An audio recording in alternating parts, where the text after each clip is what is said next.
High বন্ধুরা, আমি আবার একটা রান্না নিয়ে চলে এলাম। তো প্রতিদিনকার মতন তো এখানে দেখো আমি একটা দুধ দিয়ে ফুড কালার আর ভ্যানিলা সেন্ট দিয়ে তৈরি করে রেখেছি। তো আর এই যে আমি সুজিকে মানে ফ্রাই করে, সাফোলা তেলে ফ্রাই করে আর ঘি দিয়ে ফ্রাই করে একটা মানে মেখে নিয়ে মিষ্টি দিয়ে ভাঙা ভাঙা গুড়, যেগুলো ভিড়ে গুড় আছে, সে গুড় দিয়ে আমি সুজিটাকে তৈরি করে নিয়েছিলাম। নিয়ে গোল গোল করে বলের মতন করে নিয়ে ওটাকে সাফোলা তেলে ভেজেছি। এই যে জাস্ট একটু ঘি দিয়ে আর সাফোলা তেল দিয়ে ভেজে নিয়েছি, যাতে ফ্লেভারটা সুন্দর আসে তার জন্য।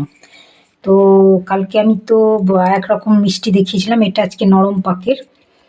তো এবার আমি এর মধ্যে এই মিষ্টিগুলোর ভাজা আমার প্রায় হয়ে গেছে। তো ভাজার সময় তোমাদেরকে দেখালাম না, কারণ ভাজা আর কি দেখাবো, সেই জন্যে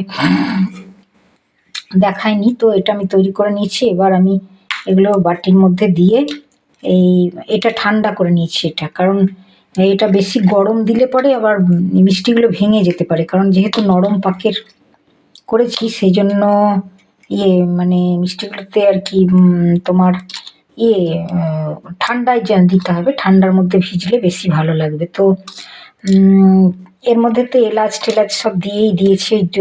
দুধটা যেটা করে রেখেছি, দুধের সেটা তো দিয়েছি। দারুণ মানে গন্ধ হয়েছে, ভ্যানিলা সেন্ট দিয়ে, এলাচ দিয়ে, তারপরে তোমার কিশমিশও দেওয়া আছে এর মধ্যে।